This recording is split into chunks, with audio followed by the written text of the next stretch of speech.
En esta clase vamos a retomar el aspecto de la constante de equilibrio para este tipo de reacciones en fase líquida. Y vamos a recordar de la clase anterior de que la constante de equilibrio para cualquier reacción, en este caso estamos viendo la disociación de un ácido, tiene que ver con las actividades de cada uno de los iones y de la molécula. La actividad no es más que en soluciones acuosas de el coeficiente de actividad por la concentración. Esta concentración puede ser en moles por litro, puede ser en fracciones, normalmente en soluciones acuosas se trata de concentraciones en moles por litro. Y vamos a ver de que justamente para soluciones diluidas, las correlaciones de los coeficientes de actividad tienden a 1. Si el producto o reactivo es un sólido, entonces su actividad es igual a 1. El concepto de actividad tiene que ver con una corrección para el comportamiento de un componente cuando está en una mezcla con otros componentes. Entonces, en el caso de una solución, en general nosotros buscamos cómo corregir para esta diferencia.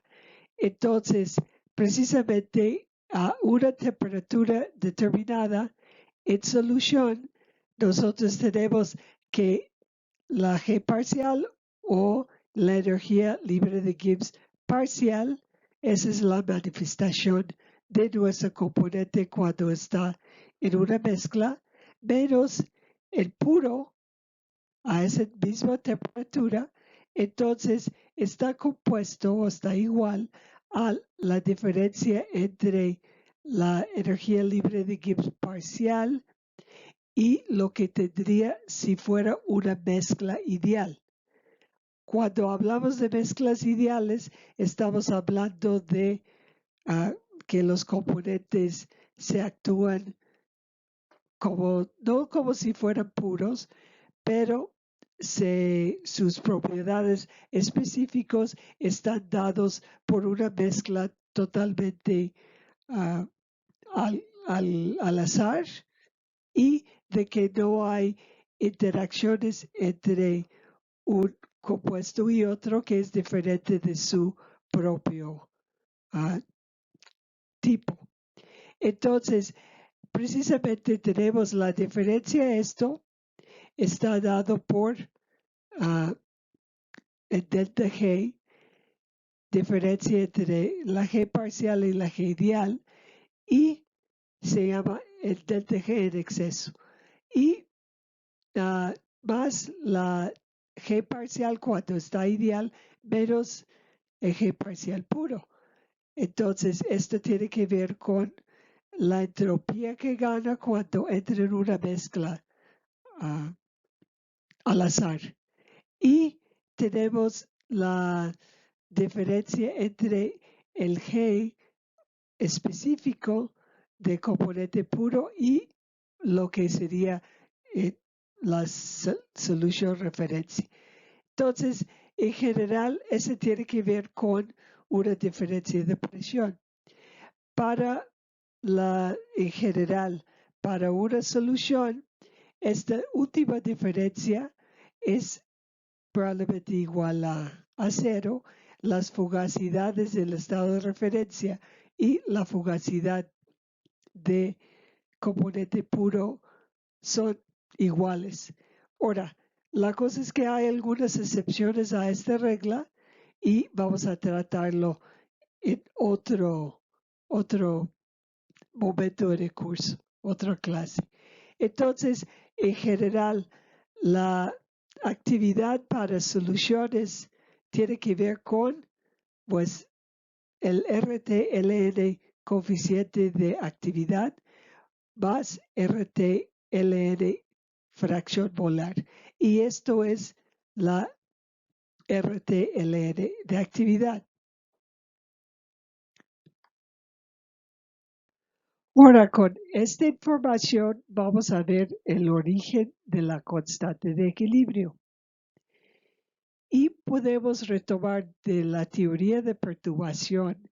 Sabemos que para cualquier reacción, el equilibrio se da cuando en la sumatoria de los coeficientes de actividad de cada componente multiplicado por su energía libre de Gibbs parcial es igual a 0. Esto es para cualquier reacción en cualquier fase. Ahora, retomando la definición de G parcial, sabemos que es igual a RT-ln de la actividad de ese componente más el G de componente puro. Ahora, podemos dividir esto, ¿sí? Y ponerlo para cada componente en la primera ecuación. Y nos da la sumatoria de los coeficientes estequiométricos multiplicado por RT-ln de actividad de componente más su G cuando está en estado puro. Ahora, si nosotros dividimos en las actividades y los Gs puros, tenemos que el RT, que es común para todos en equilibrio, es la sumatoria de logaritmo natural de la actividad de cada componente elevado a su coeficiente estequiométrico. Es igual a menos la sumatoria de las coeficientes estequiométricas de cada componente por su G en estado puro. Ahora, sabiendo de que con logaritmos, cuando sumamos ellos, podemos juntarlos dentro de un producto.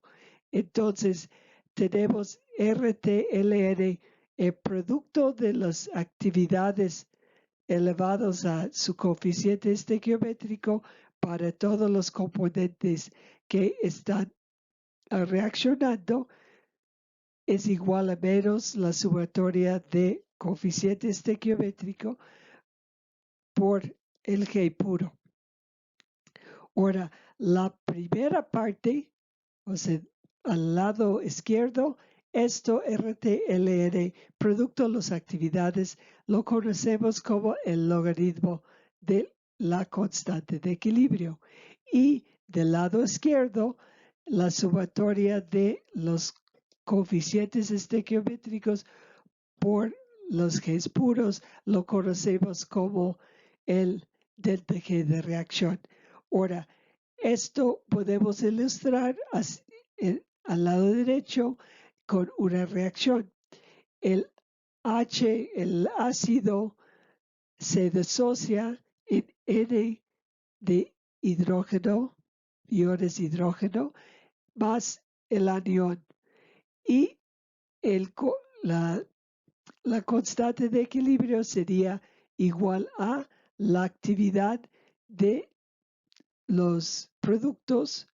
En este caso sería la actividad de H positivo, protón, elevado a la N, y la actividad del anión entre el reactivo, que es el ácido sin disociar. Entonces, cuando nosotros aplicamos esto, las actividades podemos dividirlo en soluciones. Las gamas, que son los coeficientes de actividad, y las concentraciones de cada uno de los reactivos y productos. Cuando nosotros tenemos la constante de equilibrio a una temperatura que no es igual a nuestro sistema, normalmente lo podemos conseguir a una temperatura de 298 grados Kelvin y lo necesitamos a otra temperatura. En soluciones sería el delta H de reacción entre R y multiplicado por la diferencia entre la temperatura que nos interesa y la temperatura que tenemos el dato de K, de la K, entre la temperatura, el producto de las dos temperaturas en grados Kelvin. El delta H de reacción no es más que la, pues, la sumatoria de los coeficientes estequiométricos por el delta H de formación de cada uno de los componentes que están involucrados en la reacción. ¿Dónde podemos encontrar la información? En soluciones acuosas, o sea, de que nosotros podemos encontrar mucha información en una base de datos. Bueno, podemos encontrar en el Internet también, pero hay una base de datos que recopiló the National Institute of Standards and Technology y es un software muy viejo de que vamos a dar una demostración y podemos también calcularlo a partir de las energías libres y las entalpías. O sea, de que esos datos no son tan comunes, pero sí lo podemos encontrar para ciertos sales, especialmente en soluciones acuosas.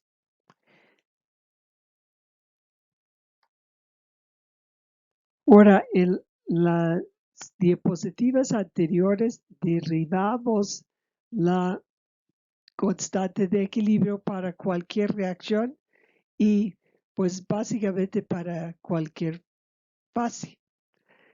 Ahora, pero hay algunos aspectos de que tenemos que tomar en cuenta cuando estamos utilizando datos de la literatura y calculando equilibrios. Cuando nosotros hablamos de los datos que existen en la literatura, nosotros normalmente tenemos datos dentro de agua, o sea, de que en solventes acuosas. Ahora, la cuestión aquí es de que aunque las constantes de equilibrio aparentemente no toman en cuenta en qué solvente esté, es muy importante. Está reportado en solvente acuoso y sería muy diferente si nosotros lo tenemos dentro de un solvente orgánico o una mezcla, por ejemplo, de alcohol con agua, etilenglicol con agua, o sea, solventes mixtos.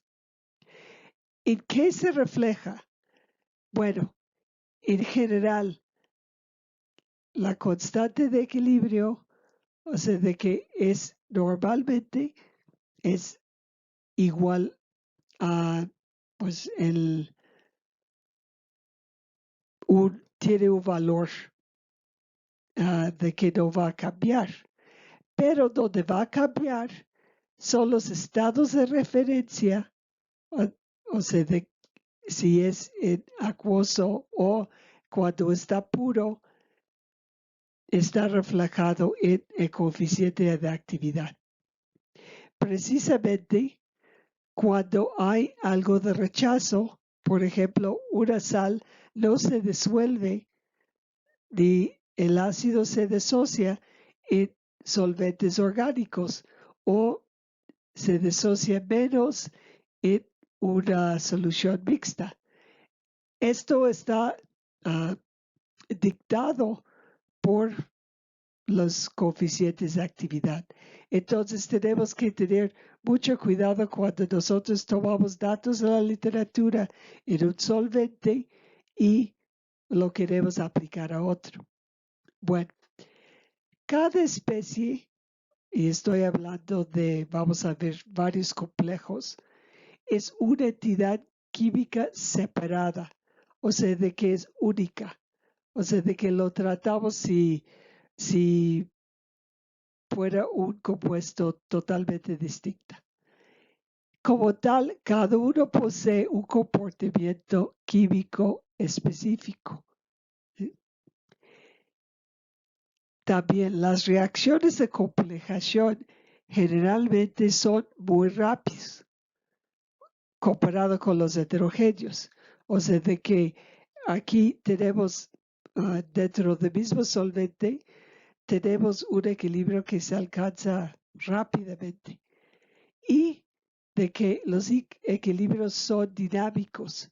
O sea, de que si cambiamos, si alteramos la concentración, temperatura, aditivos, se altera totalmente la distribución de las especies. Eso es lo que vamos a tratar en las siguientes clases. Ahora, dentro de soluciones acuosas con un metal, por ejemplo, nosotros podemos tener y tendremos múltiples reacciones. Entonces, bueno, tomamos por ejemplo el ion férrico. Las especies que tenemos solubles dentro de la solución son el ion férrico, Fe3 más, libre, lo tenemos con un OH, con dos OHs, con tres OHs, con cuatro OHs, y luego se forma el dímero, como hemos visto, y tenemos una especie de que es igual a 3 férricos con 4 OHs.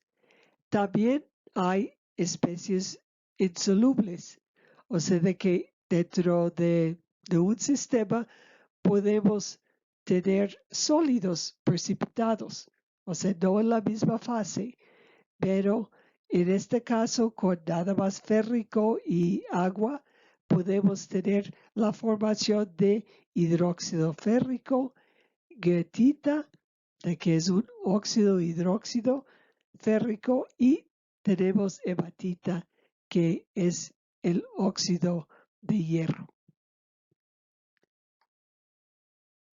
Las reacciones involucradas son las siguientes. Para especies solubles tenemos 7 reacciones, de los cuales los primeros 6 son con férrico y el último es con el agua, la disociación del agua. Nosotros tenemos en la primera reacción la formación de hidróxido de hierro. Lo vamos a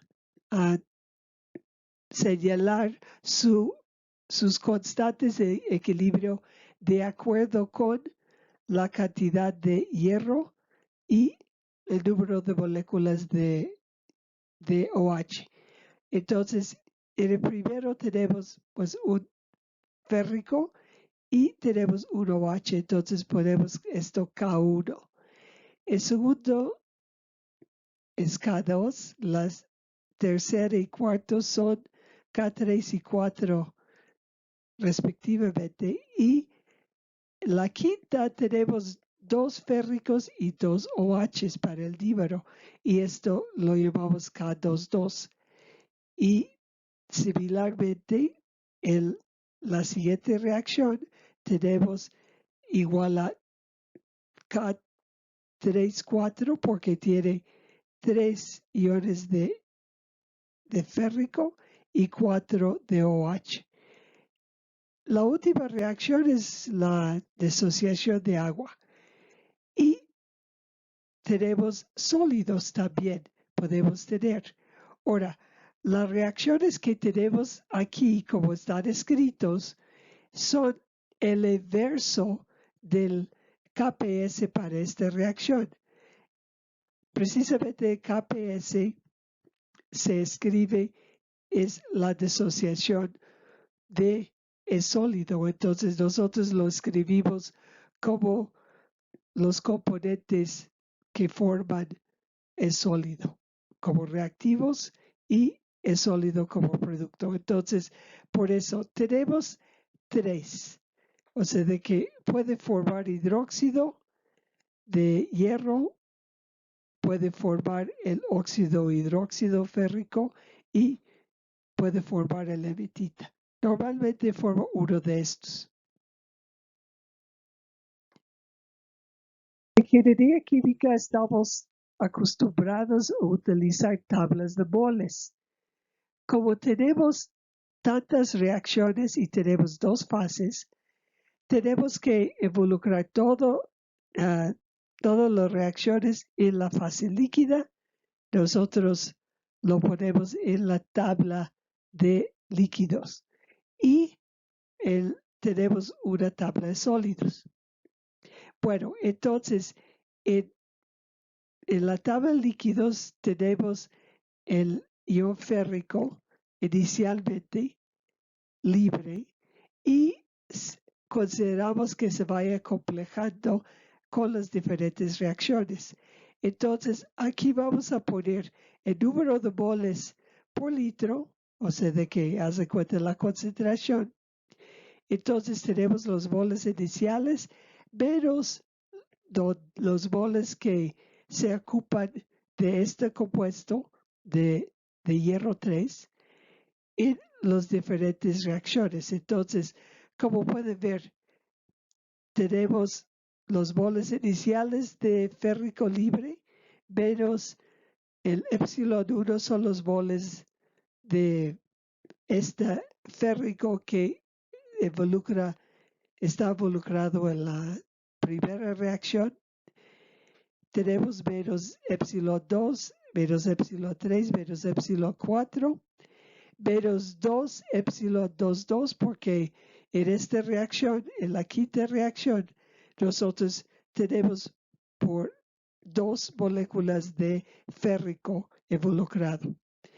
Y tenemos en la sexta reacción, tenemos el epsilon 3, 4 y esto es por 3, porque son 3 moléculas de férrico que se utilizan.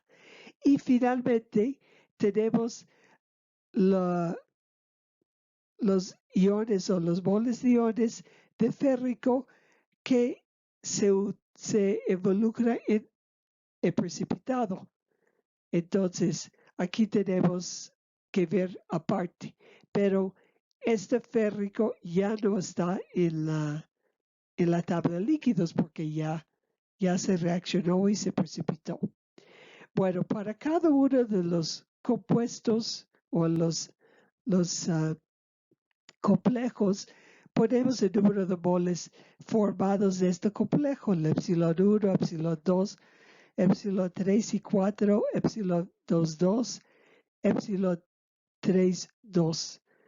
Y tenemos el agua que en un litro tenemos pues 1 kilogramo o 1000 gramos dividido entre peso molecular nos da 55.6 aproximadamente, menos lo que se disocia. Entonces, tenemos menos los moles de agua disociado. Es el epsilon W. Ahora, en el caso de hidrógeno, inicialmente tenemos 10 a la menos 7, o sea, de que precisamente 10 a la menos 14 en raíz cuadrado, igual cantidad de iones de hidrógeno que con los de EH. Entonces, OH, perdón. Entonces, tenemos con la disociación se forman moléculas de H+. Y el OH, o sea, de que tenemos en varias reacciones, empezamos con 10⁻⁷, pero también tenemos agua disociado, entonces epsilon W se suma al OH y luego, de acuerdo con las diferentes reacciones, tenemos el epsilon 1, 2 epsilon 2, 3 epsilon 3, 4 epsilon 4, por el número de moléculas de OH en cada uno de los complejos. Tenemos menos 2 E22 y menos 4 epsilon 3, 4, menos 3 epsilon de un precipitado. Ahora, este precipitado puede ser cualquiera de las especies de sólido. La razón es porque todos tienen la misma estequiometría en la reacción con respecto a hierro y OH. Entonces, puede ser cualquiera de estas especies.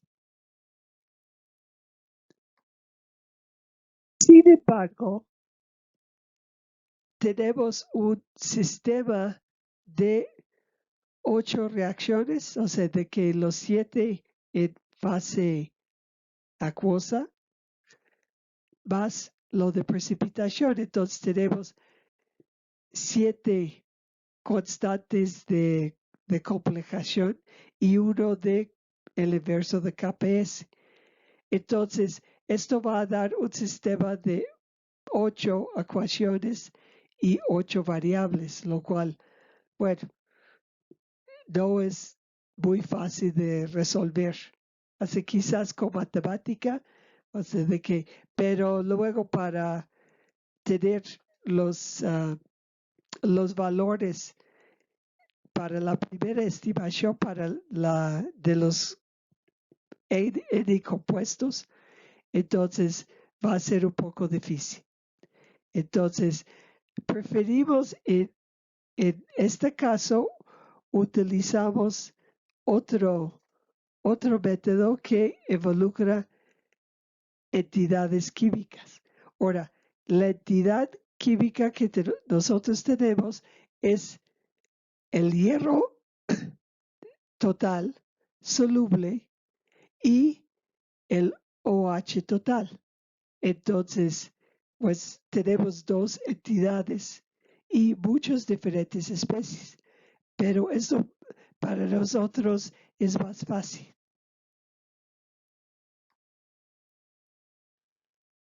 ¿Cómo determinamos la concentración de cada uno de los complejos, ¿sí?, de las diferentes reacciones de hierro soluble?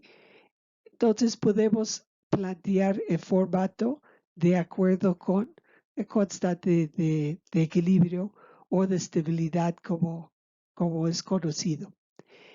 Entonces, precisamente la constante es igual al producto, el complejo, entre los iones libres. Entonces, para cada uno de los 6 complejos, nosotros tenemos una expresión y podemos encontrar en las bases de datos o en el Internet el valor de las constantes para cada uno de los complejos.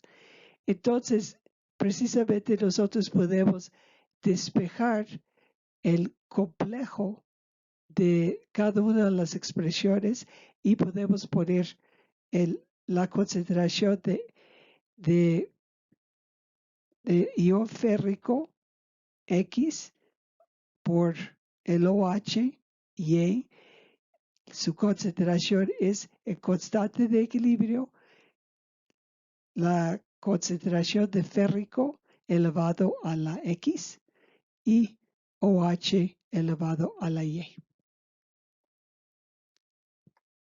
Pero ahorita vamos a hacer balance de hierro soluble y esto es igual a la sumatoria de los complejos que tiene hierro Entonces tenemos la concentración de férrico libre más la concentración de férrico con 1OH, 2OH, 3OH, 4OH, más 2 veces el complejo de dímero, de complejo 2,2, y más 3 veces la concentración de complejo 3,4.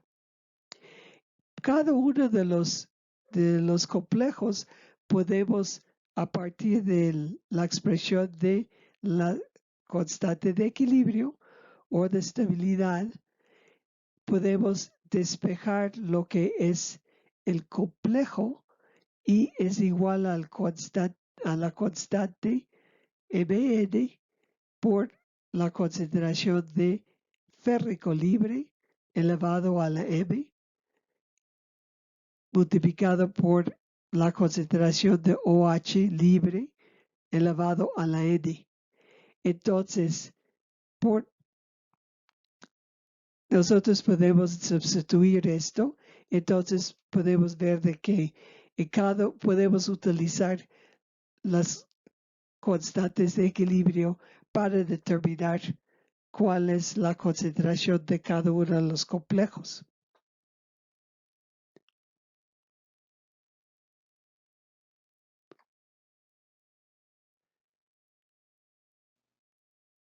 La cantidad de férrico soluble en solución está determinado por el producto de solubilidad, el KSP o KPS, producto de solubilidad en español. Esto está dado por la disociación de los componentes de la sal en sus componentes libres.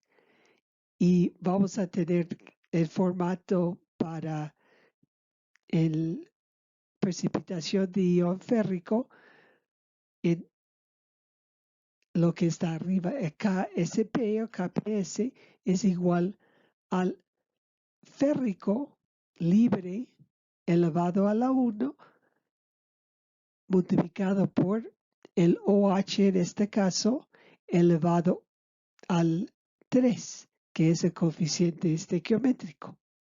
Ahora, como pueden ver, podemos tener 3 diferentes fases. Podemos tener el hidróxido, el goethita, que es el óxido y hidróxido férrico, y podemos tener el óxido férrico, que es hematita. Los 3 tienen el mismo formato de producto de solubilidad, y ese es el férrico multiplicado por la concentración de OH elevado a la 3, y según el sólido específico, la fase, vamos a tener diferentes valores. Ahora, primero en precipitar va a ser en la fase que tenga el valor más chico de el KPS-KSP. Y podemos ver en este caso que es a 25 grados estos valores. Entonces, corresponde al óxido férrico. Ahora, ¿por qué ponemos los 3? Porque se va cambiando, como hemos visto, con la temperatura, estos valores, y de acuerdo con el delta H de reacción de cada uno de ellos, vamos a tener valores distintos. Entonces, con la temperatura mayor, vamos a tener valores distintos y va creciendo con la temperatura más el óxido que el goethita y el hidróxido en este orden. Entonces, precisamente a una temperatura mayor de 25, vamos a empezar a tener diferentes fases. En el caso de gotita, o sea, a una temperatura un poco mayor a 60 grados, esto va a tener el valor más chico. Y a temperaturas mayores vamos a tener pues el hidróxido. Entonces, dependiendo de la temperatura, es la fase que se forma.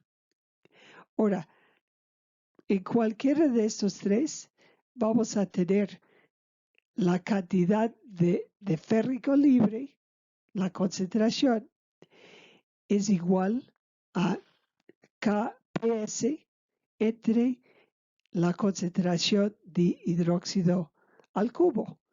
Entonces, esto nosotros podemos utilizar dentro de las expresiones de balance para calcular cuál es la solubilidad, pero esto dependería del OH que depende del pH.